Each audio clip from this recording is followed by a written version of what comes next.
Guys, welcome back to the channel. ಮೊದಲನೇದಾಗಿ ನಮ್ಮ ಆಸ್ಕಾ ಅವರ ಬಗ್ಗೆ ಮಾತಾಡೋದಾದ್ರೆ, ಇವತ್ತು ನಮಗೆ ಇಯೋಸ್ಕೆ ಹಾಗೆ ಆಸ್ಕಾ ಅವರ ನಡುವೆ ಒಂದು ಸಿಂಗಲ್ಸ್ ಮ್ಯಾಚ್ ನೋಡೋದಕ್ಕೆ ಸಿಗುತ್ತೆ. ಅಂಡ್ ಆ ಒಂದು ಮ್ಯಾಚ್ ಅಲ್ಲಿ ನಮ್ಮ ಇಯೋಸ್ಕೆ ಅವರು ಗೆದ್ದಾದ್ಮೇಲೆ ಆಸ್ಕಾ ಅವರು ಸಿಕ್ಕಾಪಟ್ಟೆ ಎಮೋಷನಲ್ ಆಗಿರ್ತಾರೆ. ಅಂಡ್ ಅದನ್ನ ನೋಡಿದವರಿಗೆ ಆಸ್ಕಾ ಅವರು ಏನಾದ್ರು ಡಬ್ಲ್ಯೂ ಕಂಪನಿಗೆ ಗುಡ್ ಬೈ ನ ತಿಳಿಸ್ತಾ ಇದಾರಾ?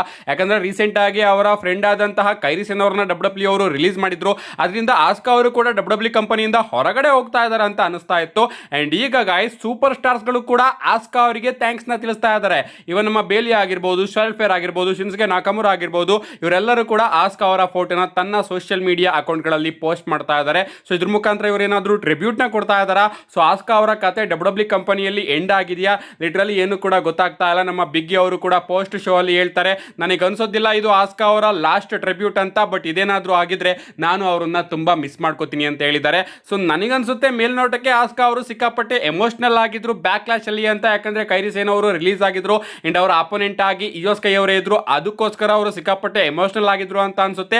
ಅಂಡ್ ಐ ಥಿಂಕ್ ಇದು ಅವರ ಫೇರ್ವೆಲ್ ಅಲ್ಲ ಅಂತ ಅನ್ನಿಸ್ತಾ ಇದೆ ನನಗೆ. ಇನ್ನು ನಮ್ಮ ಜೇಕೋಬ್ ಫಾಟೋ ಅವರ ಬಗ್ಗೆ ಮಾತಾಡೋದಾದ್ರೆ, ನಿಮ್ಮೆಲ್ಲರಿಗೂ ಕೂಡ ಗೊತ್ತೇ ಇರಬಹುದು, ಬ್ಯಾಕ್ ಕ್ಲಾಶ್ ಅಲ್ಲಿ ನಮ್ಮ ಜೇಕೋಬ್ ಫಾಟೋ ಅವರು ಸೋತೋಗ್ತಾರೆ. ಸೋತೋದ್ಮೇಲೆ ರೋಮನ್ ರೈನ್ಸ್ ಅವರ ಮೇಲೆ ನಮ್ಮ ಜೇಕೋಬ್ ಫಾಟೋ ಅವರು ಬ್ರೂಟಲ್ ಆಗಿ ಅಟ್ಯಾಕ್ ಮಾಡ್ತಾರೆ. ಇವನ್ ಸೆಕ್ಯೂರಿಟಿ ಗಾರ್ಡ್ಸ್ ಗಳು, ಅಫಿಷಿಯಲ್ಸ್ ಗಳು ಬಂದ್ರು ಕೂಡ ನಮ್ಮ ಜೇಕೋಬ್ ಫಾಟೋ ಅವರು ರೋಮನ್ ರೈನ್ಸ್ ಅವರಿಗೆ ಆ ಒಂದು ಡೆತ್ ಲಾಕ್ ನ ಕನೆಕ್ಟ್ ಮಾಡೇ ಇರ್ತಾರೆ ಅಂತ ಹೇಳಬೇಕು. ಇದಾದ್ಮೇಲೆ ರೋಮನ್ ರೈನ್ಸ್ ಅವರಿಗೆ ನಮ್ಮ ಜೇಕೋಬ್ ಫಾಟೋ ಅವರು ಒಂದು ಮೆಸೇಜ್ ನ ಕೊಟ್ಟಿದ್ದಾರೆ. ನಾನು ಈಗ ತಾನೇ ರೋಮನ್ ರೈನ್ಸ್ ಅವರ ಆಸ್ ನ ಕಿಕ್ ಮಾಡಿದ್ದೀನಿ ಅಂಡ್ ನಾನ್ ನಿಮಗೆ ಹೇಳಿದ್ದೆ ನಾನು ಇಷ್ಟು ಭಯಂಕರ ಅಂತ.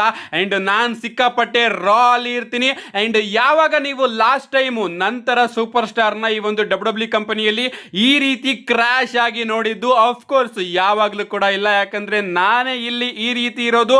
ಅಂಡ್ ಈಗ ನೋಡಿ ಅಲ್ಲಿ ಸ್ಟೇಜ್ ಮೇಲ್ಗಡೆ ರೋಮನ್ ರೈನ್ಸ್ ಅವರು ಯಾವ ರೀತಿ ಒದ್ದಾಡ್ತಾ ಇದ್ದಾರೆ. ಅಂಡ್ ರೋಮನ್ ರೈನ್ಸ್ ಅವರಿಗೆ ಈಗ ಗೊತ್ತಾಗಿದೆ ಅಂತ ಅನ್ಕೋತೀನಿ, ನಾನು ಫುಲ್ ಆಫ್ ಗ್ಯಾಸ್ ಆಗಿ ನೋ ಬ್ರೇಕ್ಸ್ ಅಂತ. ಯಾರಾಮಿ ಫಾಟು ಅಂತ ನಮ್ಮ ಜೇಕೋಬ್ ಫಾಟೋ ಅವರು ರೋಮನ್ ರೈನ್ಸ್ ಅವರಿಗೆ ಒಂದು ವಾರ್ನಿಂಗ್ ನ ಕೊಡ್ತಾರೆ.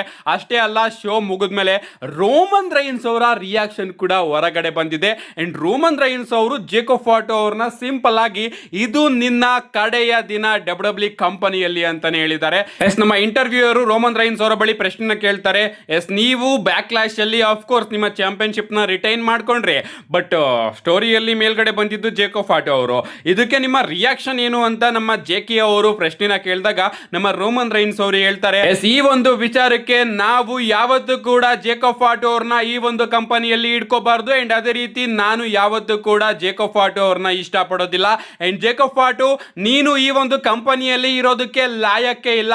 And there is no order with you. ಇನ್ ಮುಂದೆ ಯಾವುದೇ ರೀತಿಯ ಆದೇಶ ಇಲ್ಲ. This is your last night here ಅಂತ ರೋಮನ್ ರೈನ್ಸ್ ಅವರು ಜೇಕೋಬ್ ಫಾಟೋ ಅವರಿಗೆ ಒಂದು ವಾರ್ನಿಂಗ್ ನ ಕೊಟ್ಟಿದ್ದಾರೆ. ಅಂದ್ರೆ ಇದೇ ನಿನ್ನ ಕಡೆಯ ದಿನ ಇಲ್ಲಿ ಅಂತ ರೋಮನ್ ರೈನ್ಸ್ ಅವರು ತಿಳಿಸಿದ್ದಾರೆ. ಸೊ ರೋಮನ್ ರೈನ್ಸ್ ಅವರು ಏನಾದರೂ ತನ್ನ ಪವರ್ ನ ಯೂಸ್ ಮಾಡಿಕೊಂಡು ಜೇಕೋಬ್ ಫಾಟೋ ಅವ್ರನ್ನ ಸಸ್ಪೆಂಡ್ ಮಾಡ್ತಾರಾ? ಕ್ಲಾಶ್ ಇನ್ ಇಟಾಲಿಯಲ್ಲಿ ರೋಮನ್ ರೈನ್ಸ್ ಅವರ ಮೇಲೆ ಅಟ್ಯಾಕ್ ಮಾಡೋದಕ್ಕೆ ಜೇಕೋಬ್ ಫಾಟೋ ಅವರ ರಿಟರ್ನ್ ಮತ್ತೊಮ್ಮೆ ನೋಡೋದಕ್ಕೆ ಸಿಗುತ್ತಾ? ರೋಮನ್ ರೈನ್ಸ್ ಅವರ ವಾರ್ನಿಂಗ್ ನ ನೋಡಿದ್ರೆ ಇದೇ ರೀತಿ ಆಗುತ್ತೆ ಅಂತ ಅನ್ಸುತ್ತೆ.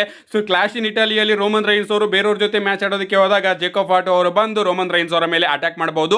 ಸದ್ಯಕ್ಕೆ ರೋಮನ್ ರೈನ್ಸ್ ಅವರು ತನ್ನ ಪವರ್ ನ ಯೂಸ್ ಮಾಡಿಕೊಂಡು ಜೇಕೋಬ್ ಫಾಟೋ ಅವ್ರನ್ನ ಸಸ್ಪೆಂಡ್ ಮಾಡಿಸ್ತಾರೆ. ಅಂಡ್ ಆ ಒಂದು ಸ್ಟೋರಿ ಲೈನ್ ನ ಡಬ್ಲ್ಯೂ ಅವರು ಇಲ್ಲಿ ತಗೊಂಡು ಬರ್ತಾರೆ ಅಂತ ಅನಿಸ್ತಾ ಇದೆ. ರೋಮನ್ ರೈನ್ಸ್ ಅವರು ಕೂಡ ಸಿಕ್ಕಾಪಟ್ಟೆ ಕೋಪ ಮಾಡ್ಕೊಂಡಿದ್ದಾರೆ ಜೇಕೋಬ್ ಫಾಟೋ ಅವರ ಮೇಲೆ. ಅಂಡ್ ಆ ಕಡೆ ಜೇಕೋಬ್ ಫಾಟೋ ಅವರು ಕೂಡ ಸಿಕ್ಕಾಪಟ್ಟೆ ಕೋಪದಲ್ಲಿದ್ದಾರೆ. ಇನ್ ಮುಂದೆ ನೋಡಬೇಕು ಈ ಒಂದು ಸ್ಟೋರಿ ಲೈನ್ ಯಾವ ರೀತಿ ಹೋಗುತ್ತೆ ಅಂತ ನಾನಂತೂ ಸಿಕ್ಕಾಪಟ್ಟೆ ಕಾಯ್ತಾ ಇದ್ದೀನಿ. ಅಂಡ್ ಇಷ್ಟು ಇವತ್ತಿನ ವಿಡಿಯೋ ಇಷ್ಟೊಂದು ಲೈಕ್ ಮಾಡಿ, ಚಾನಲ್ ಸಬ್ಸ್ಕ್ರೈಬ್ ಮಾಡ್ಕೊಳ್ಳಿ ಅಂತ ಹೇಳ್ತಾ, see you guys in my next video.